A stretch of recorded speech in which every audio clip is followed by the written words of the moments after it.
ìṣẹ́jú àáyá ni ìròyìn. ìròyìn ní ìṣẹ́jú àáyá.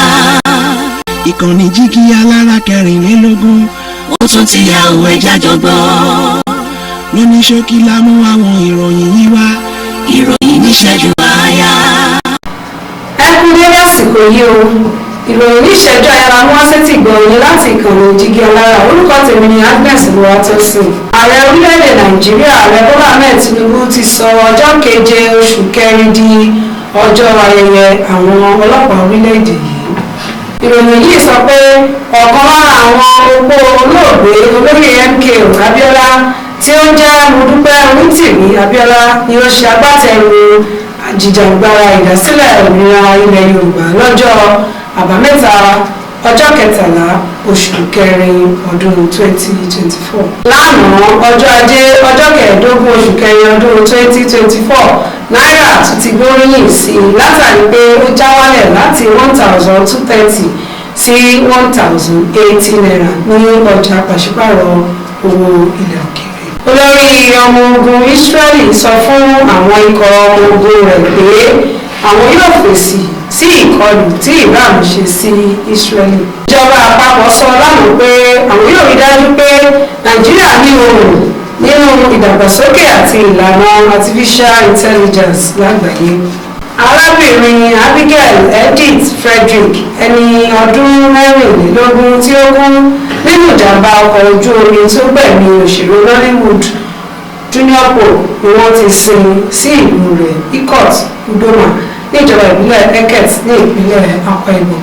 ikọ̀ àwọn ẹ̀ṣọ́ àmọ̀tẹ́kùn ti ẹ̀ka ìpínlẹ̀ Ọ̀ṣun ti ṣe ìkìlọ̀ lórí ìpéjọpọ̀ tó ní ṣe pẹ̀lú ìdásílẹ̀ òmìnira orílẹ̀-èdè Yorùbá wípé kí àwọn ènìyàn kó ṣọ́ra.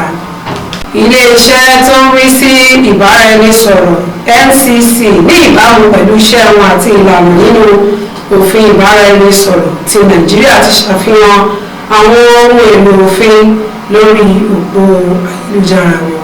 gómìnà tẹ́lẹ̀ rí ti ìpínlẹ̀ Kaduna Malam Nasiru El-Rufai ti gba ààrẹ Bọ́lá Ahmed Tinubu ní ìmọ̀ràn pé kí ó kọ̀wé gbélé ẹ̀ fún ẹnikẹ́ni tí wọ́n bá yàn sípò tó kọ̀ láti ṣiṣẹ́ rẹ̀ bó ti yẹ. ilé ìgbìmọ̀ aṣòfin àti àwọn Afẹ́nifẹ́re kan ti ṣàròyé pé orílẹ̀-èdè Nàìjíríà ti ń di ibùdó fún gbígbé ẹranko káàkiri èyí tó sì ní ṣe pẹ̀lú ìwà ọ̀daràn. àwọn ènìyàn mẹ́ta tí àwọn ọmọ ogun orílẹ̀-èdè Nàìjíríà pa ní Gàṣáù ìjọba ìbílẹ̀ Bádé ní ìpínlẹ̀ Yobe ni wọ́n sin lánàá tòmijé lójú.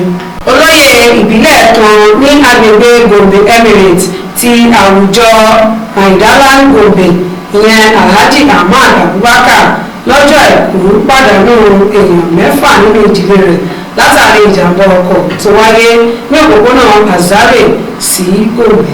ikọ̀ àwọn ọmọ ogun Operation Safe Haven ti bu ẹnu àtẹ́ lu ẹ̀sùn tí wọ́n fi kàn wọ́n pé wọ́n yìnbọn pa àwọn aráàlú ní Koknamle àti Manda tí ó sì fa ikú ọ̀pọ̀lọpọ̀ àwọn kan sì farapa látàrí ìṣẹ̀lẹ̀ náà. igun ẹgbẹ́ òṣèlú APC níjọba ìbílẹ̀ Dàwákì Tófà ní ìpínlẹ̀ Kánò ti jáwé lọ́rọ́ kúnlé ẹ̀ fún gómìnà tẹ́lẹ̀ ní ìpínlẹ̀ Kánò ẹni tí ó jẹ́ alága fún ẹgbẹ́ òṣèlú náà Abdullahi Ganduje.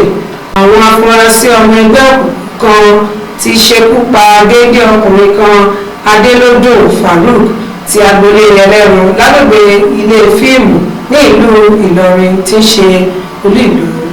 àwọn ìdílé àti àwọn ọ̀rẹ́ olóyè ààfin Ewu ní ìpínlẹ̀ Delta Clement Ikolu sọ pé ọ̀rọ̀ lórí ibi tí wọ́n fi olóyè náà sí ṣòkòkò sí àwọn láti bí oṣù kan tí ó ti wà ní àtìmọ́lé àwọn ológun. olùdámọ̀ràn fún ètò ààbò lórílẹ̀‐èdè Nàìjíríà Nuhu Ribadu lọ́jọ́ Ajé sọ pé ìṣèjọba ààrẹ Bọ́lá Ahmed Tinubu ti gba ó kéré tán 1,000 ènìyàn lọ́wọ́ àwọn ajínigbé láì sanwó ìràpadà ẹ̀mí.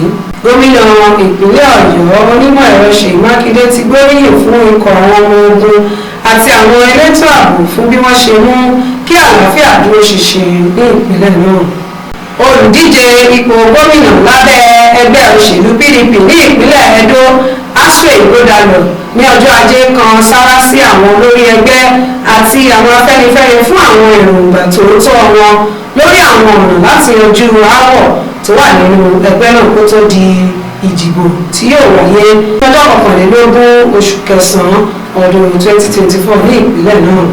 Yorùbá ní ìlú tí kò sí òfin ẹ̀ṣẹ̀ kò sí níbẹ̀. Gẹ́gẹ́ bí òfin tí báńkì àpapọ̀ gbé kalẹ̀, ó ní àwọn ìwà kan wà tí ènìyàn lè wù nípa owó náírà tó lòdì sí òfin orílẹ̀-èdè Nàìjíríà. Nítorí bẹ́ẹ̀ ẹ jẹ́ á ṣọ́ra. Ìròyìn ìṣẹ́jú ayé àtòní ẹ̀ ní jùbá ìlú lẹ́ẹ̀kan sorúkọ tèmi ní Agnes Olúwatósìn ẹ̀mọ àyáṣẹ́.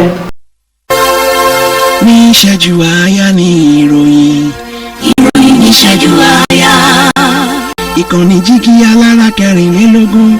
Ó tún ti yá òun ẹja jọgbọ́. Lóní ṣókí la mú àwọn ìròyìn yìí wá. Ìròyìn ní ìṣẹ́jú àáyá.